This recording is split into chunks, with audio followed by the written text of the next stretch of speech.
Madame, monsieur, bonsoir. À la une de ce journal du mercredi 9 mai, le lancement de la campagne des législatives. Une semaine avant la campagne officielle et un mois avant le premier tour, les partis font le compte de leurs candidats. Dans l'Aube, les 3 députés UMP sortants souhaitent être reconduits. État des lieux dans un instant.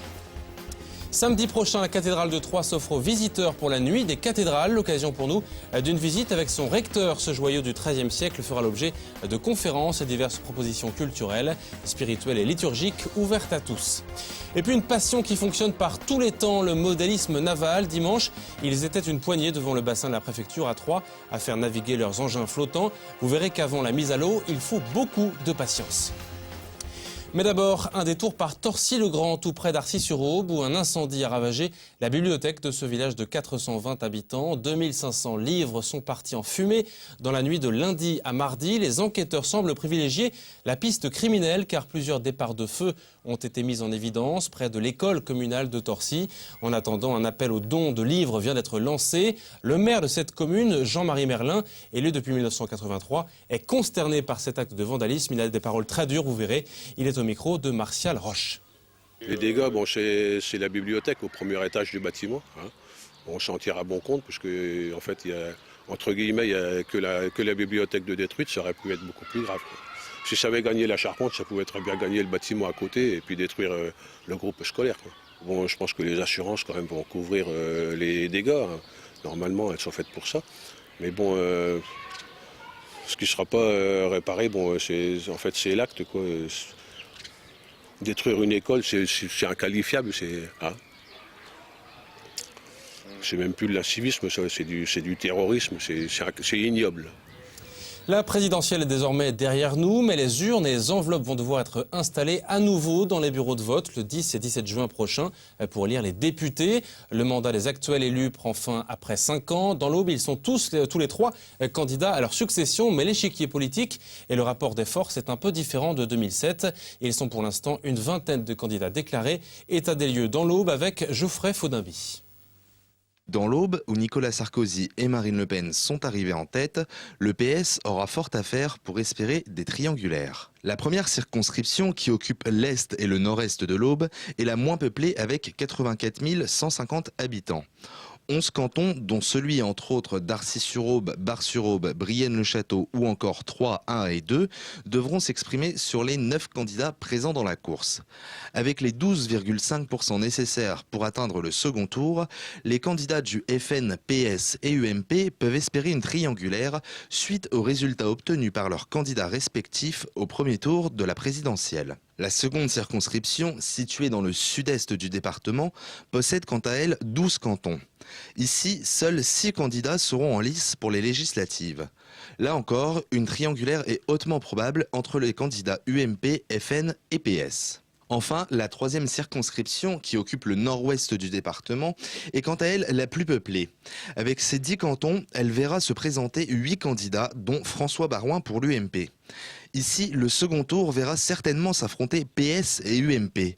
Laurette Joly, candidate pour le PS, devra faire face au maire de Troyes, François Baroin, qui bénéficie d'une large aura médiatique.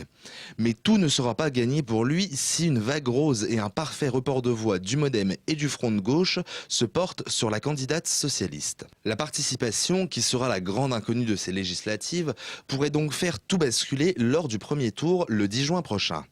Il y a 5 ans, elle avait réuni environ 58% des électeurs contre les 84% de participation pour le second tour de la présidentielle.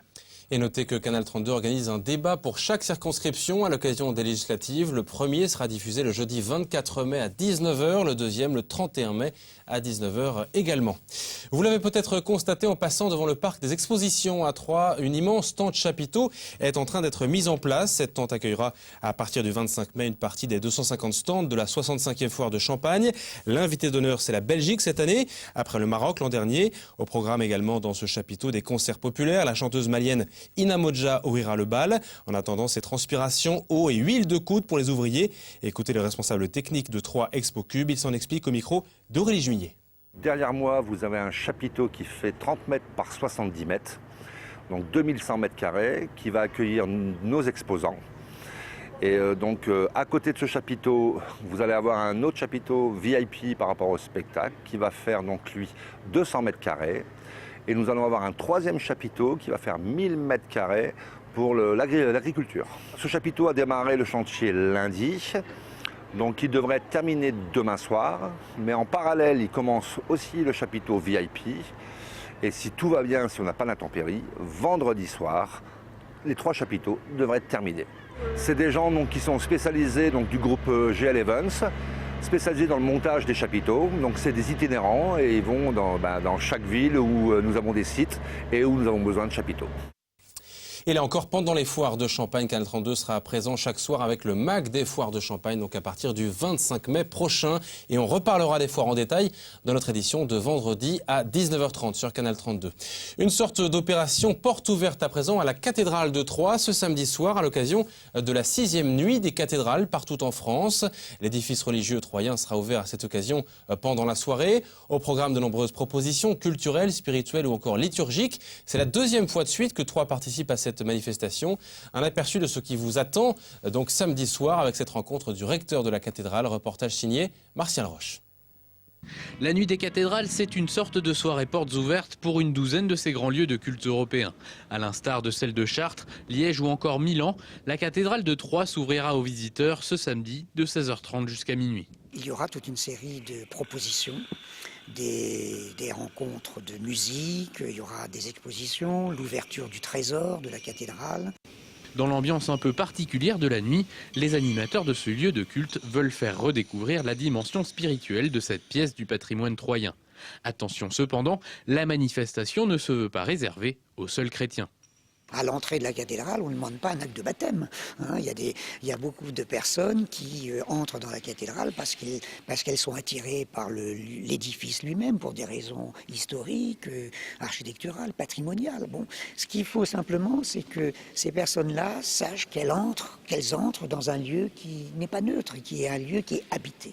Nous, ce qu'on souhaite, c'est que les personnes découvrent que c'est un lieu qui est habité par la vie et par la foi de ceux qui, depuis 800 ans, la font vivre, cette cathédrale.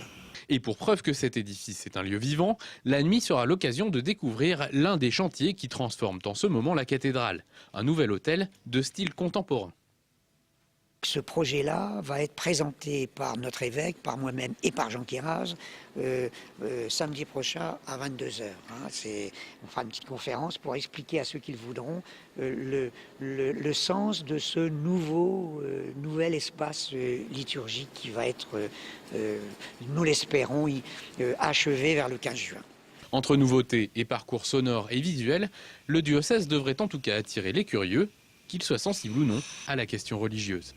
Direction maintenant le bassin de la préfecture à Troyes avec quelque chose de plutôt original. Eh bien, c'est la passion des modélistes, notamment par un temps plus que maussade dimanche. Les amateurs de modélisme naval ont maintenu leur rendez-vous annuel autour du bassin de la préfecture donc pour faire découvrir leur activité. Ces accros de construction navale miniature et de navigation télécommandée se sont installés quai La Fontaine, une passion minutieuse faite de patience et de savoir-faire. Reportage Geoffrey Faudinby et Cyril Tavernet. Les Troyens sont habitués par la présence de cette péniche sur le bassin de la préfecture. Mais dimanche, ils ont été surpris par la présence d'une vingtaine de voiliers, hydroglisseurs ou encore de bateaux de pêche. En fait, des miniatures radiocommandées. Le but de la journée, c'est une démonstration de modélisme naval, donc sur le canal de la préfecture, de façon à promouvoir notre discipline. Donc aujourd'hui, il y a des démonstrations bien sûr statiques pour tous les bateaux qui sont exposés. Donc les gens peuvent venir les voir sur les stands et il y aura également de la navigation quand le temps nous le permettra. Et la météo est primordiale pour ces pilotes. Puisqu'il faut tenir compte du vent pour avancer, pour faire avancer le bateau. Donc là c'est un peu du pilotage en observant beaucoup la voile et en observant les différents comportements du bateau sur l'eau. Ce modélisme naval n'est pas réservé qu'aux adultes, mais selon ces experts, il faut tout de même une patience à toute épreuve, ce que n'a pas forcément un enfant qui rêve simplement de voir son bateau sur l'eau. Pour les enfants, c'est très bien, mais il faut commencer par des maquettes très simples. Bien souvent, les enfants se lancent dans des maquettes compliquées. Ils voient pas le bout et en fait, ils ne se rendent pas compte du temps qu'il faut passer. L'idéal, c'est d'avoir des connaissances techniques et surtout d'avoir beaucoup de patience. Il ne faut pas se dire je commence un bateau maintenant pour le voir naviguer dans 2-3 semaines. C'est des fois plusieurs années de travail. Denis qui est en train de piloter cet hydroglisseur qui peut aller jusqu'à 50 km/h à 75 ans. Il est encore comme un enfant, ses yeux pétillent devant une maquette. Passionné de modélisme naval, passionné de modélisme tout court. Toute ma vie, j'ai construit des maquettes de maisons, de gares pour les trains miniatures. Par la suite, j'ai eu un fils passionné par les avions. On a construit donc des maquettes d'avions. J'ai abandonné parce que ma vue baissait et je ne savais plus où était l'avion. Je suis donc passé au bateau. Ces petits bateaux ont tout de même un coût. Pour un voilier, il faut compter 300 à 400 € et un bateau électrique peut aller jusqu'à plusieurs milliers d'euros. C'est la fin de ce journal. À suivre vos prévisions météo pour demain. Ça se réchauffe enfin. Demain dans le JT, on se projettera dans l'avenir avec la montée possible de l'Estac en Ligue 1. On l'espère. Quelles en seraient les conséquences pour le club troyen à la veille du match décisif contre Monaco? Très belle soirée à vous et à demain.